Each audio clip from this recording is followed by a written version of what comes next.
যখন মাইয়েতকে কবরে শোয়ানো হয় তখন সে তাকে দাফন করে যাওয়া ব্যক্তিদের হাঁটার খসখস আওয়াজ শুনতে পায়। এরপরে তাকে যখন শুইয়ে দেওয়া হয়, সে যদি মুমিন ব্যক্তি হয় তাহলে তার মাথার দিকে তার সলাত এসে দাঁড়িয়ে যায়। দুনিয়াতে আপনি যে নামাজগুলো পড়েছেন, আমি যে নামাজগুলো পড়ছি, এগুলো মাথার দিকে দাঁড়িয়ে যায়।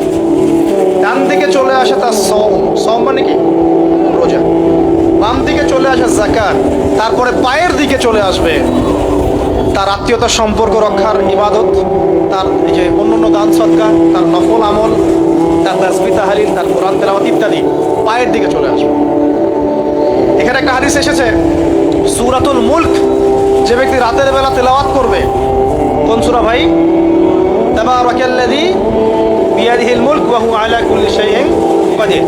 এই সূরা যে ব্যক্তি রাতের বেলা করে তেলাওয়াত করবে, ইনশাআল্লাহ সূরা মুলক কবরে তার সাথে থাকবে এবং কবর আযাব থেকে সূরা মুলক তাকে বাঁচাবে ইনশাআল্লাহ। আমি বুঝাচ্ছি যে কি অবস্থাটা হবে। এবার দুজন ফেরেশতা মাথার দিক থেকে আসবেন, আসতে চাইবেন, সলাৎ বলবে এখান দিয়ে আসা যাবে না, এদিক দিয়ে আসা যাবে না। ডান দিক দিয়ে আসতে চাইবেন, এদিক দিয়ে আসা যাবে না। বাম দিক দিয়ে আসতে চাইবেন, যাকাত বলবে এদিক দিয়ে আসা যাবে না। পায়ের দিক দিয়ে আসতে চাইবেন, আমলগুলো বলবে এদিক দিয়ে আসা যাবে না। তারপরেও তারা আসবেন, চোখগুলো হবে নীল এবং কালো বর্ণ, নীলাভ চোখের, কালো। মুনকার নাকি? উঠে বসিয়ে দেওয়া হবে। এবার তিনটা প্রশ্ন। প্রথমে প্রশ্ন হচ্ছে কি, মান রব, তোমার রবকে? তখন মুমিন বান্দা বুক ফুলিয়ে বলবে রব্বি আল্লাহ, আমার রবকে আল্লাহ। পৃথিবীতে যে ব্যক্তি আল্লাহর সাথে শিরিক করে নাই, আল্লাহ তাওহীদের উপর থেকেছে এবং তার উপরে মৃত্যুবরণ করেছে, ইনশাআল্লাহ সে ব্যক্তি এর উত্তর নির্দ্বিধায় দিতে পারবে। আর দুনিয়াতে যে বা যারাই আল্লাহর সাথে শিরিক করবে, আল্লাহর সাথে শিরকের পাপে লিপ্ত হবে, ওই অবস্থায় মারা যাবে, তাওহীদের উপর থাকবে না, কোশ্চিন কালেও মান রব্বুক উত্তর দিতে পারবে না। তারপরে প্রশ্ন হয়ে যাবে মা দীনুক, তোমার দিন কি ছিল? মুমিন বান্দা উত্তর দিবে কি? দিন ইয়ান ইসলাম, আমার দিন ছিল ইসলাম।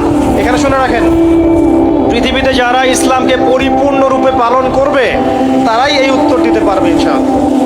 যারা ইসলামকে ঠাট্টা বিদ্রুপের হাসি তামাশার পাত্র বানিয়েছে, মন চাইলে কিছু করি, মন চাইলে কিছু করি না, সহজ হলে একটা আমল করি, বাকি কিছুর আমল ধারি না, হ্যাঁ, নামাজ পড়ি, সুদ ছাড়তে পারি না, ঠিক আছে, বছর বছর ওমরা করি, এদিকে ঘুষ দুর্নীতি ছাড়তে পারি না, ইসলামকে ঠাট্টা তামাশার পাত্র বানিয়েছে, এরা কোশ্চিন কালে উত্তর দিতে পারবে না মা দীনুক।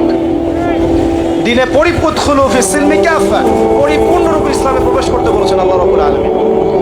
যারা পরিপূর্ণরূপে ইসলামে প্রবেশ করবে এবং ইসলামের প্রতিটা মৌলিক বিধান মেনে চলবে, ইনশাআল্লাহ তারা এর উত্তর দিতে পারবে।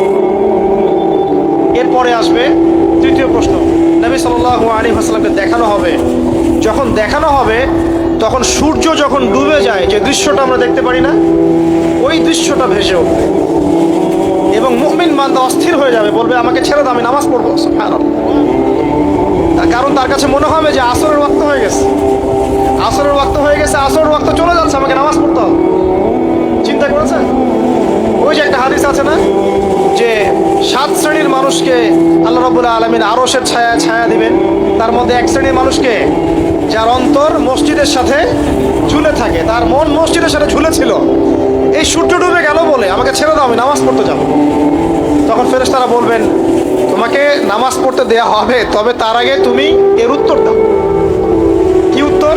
এই ব্যক্তির দিকে তাকাও। তখন নবী সাল্লাল্লাহু আলাইহি ওয়াসাল্লামকে দেখানো হবে, সাল্লাল্লাহু আলাইহি ওয়াসাল্লাম দরুদ পড়বেন। বলা হবে যে এই ব্যক্তির সম্পর্কে তোমার কি ধারণা? মান হাযা রাজুলু বুইসা ফীকুম, এই ব্যক্তি কে, যাকে তোমাদের কাছে পাঠানো হয়েছিল? মুমিন ব্যক্তি নির্দ্বিধায় বলে দিবে যে তিনি হচ্ছেন আমার নবী মুহাম্মদুর রাসূলুল্লাহ সাল্লাল্লাহু আলাইহি ওয়াসাল্লাম। দেখুন, পৃথিবীতে যে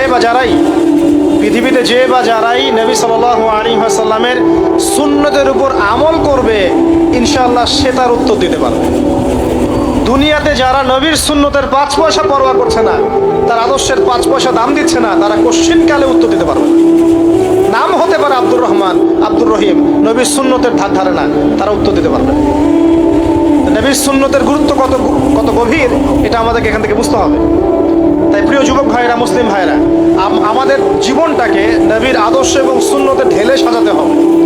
সকাল থেকে সন্ধ্যা পর্যন্ত প্রতিটা কাজ করবো কার তরিকায়? রাসূলের তরিকা। নামাজ পড়বো তার তরিকায়, রোজা, সিয়াম, হজ, জাকাত, আমল, মুআমালাত, আখলাক সব কার তরিকায়? নবী সাল্লাল্লাহু আলাইহি ওয়াসাল্লামের তরিকা অনুযায়ী ইনশাআল্লাহ। আল্লাহ পাক তৌফিক এনায়েত করুন, আমিন। এবার ফেরেশতা দুজন জিজ্ঞাসা করবেন অবাক হয়ে, যে তুমি কিভাবে এটা জানলে? তুমি কিভাবে এই তিনটা প্রশ্নের উত্তর দিতে পারলে? কারণ বেশিরভাগ মানুষ তো উত্তর দিতে পারবে না, বেশিরভাগ মানুষই এই উত্তর দিতে পারবে না। কারণ কিয়ামতের মাঠে 1999 জন মানুষ জাহান্নামে যাবে। তো এটা কঠিন পরীক্ষা। আল্লাহ রাসূল সাল্লাল্লাহু আলাইহি ওয়াসাল্লাম বলেছেন যে নিশ্চয়ই তোমাদেরকে এখানে পরীক্ষায় ফেলা হবে, আর তোমরা যদি এই পরীক্ষা জেনে তোমাদের মৃতদেরকে দাফন করা থেকে বিরত না থাকতে, তাহলে আমি তোমাদেরকে শুনিয়ে দিতাম কবরে কেমন পরীক্ষা হয়। মানে যদি আমরা শুনতে পারতাম যে কবরে কেমন পরীক্ষা হয়, আমরা ভয়ে আমাদের মৃতদেরকে দাফন পর্যন্ত করতাম না। এটা নবীজি বলছেন সাল্লাল্লাহু আলাইহি ওয়াসাল্লাম। তাকে জিজ্ঞাসা করা হবে যে তুমি কিভাবে জানলে এটা? বেশিরভাগ মানুষ তো পারে না উত্তর দিতে। তখন সেই ব্যক্তি বলে বসবে, সেই ব্যক্তি বলবে যে করাতু কিতাব আল্লাহ, আমি আল্লাহর কিতাব এই কোরআন পড়েছি। মুমিন বলবে আমি আল্লাহর কোরআন পড়েছি, ফাআমানতু বিহি, আমি এর উপর ঈমান এনেছিলাম, ওয়া সাদ্দাকতু, এবং সত্যায়ন করেছিলাম। অতএব দুনিয়াতে যারা দিনের জ্ঞান অর্জন করছে না, কোরআন পড়ছে না, হাদিস পড়ছে না, পড়াশোনার চেষ্টা করছে না, জানার চেষ্টা করছে না, কবরে পার পাওয়া ডিফিকাল্ট আছে। এটা একটা অন্যতম প্রশ্ন। আমরা কিন্তু মনে করি তিনটা প্রশ্ন হচ্ছে, আসলে প্রশ্ন হচ্ছে কয়টা? 4টা। তিনটার পরে আরো একটা এক্সট্রা। কিভাবে জানলে? তখন উত্তর দিচ্ছে আমি আল্লাহর কিতাব পড়েছি, ঈমান এনেছি,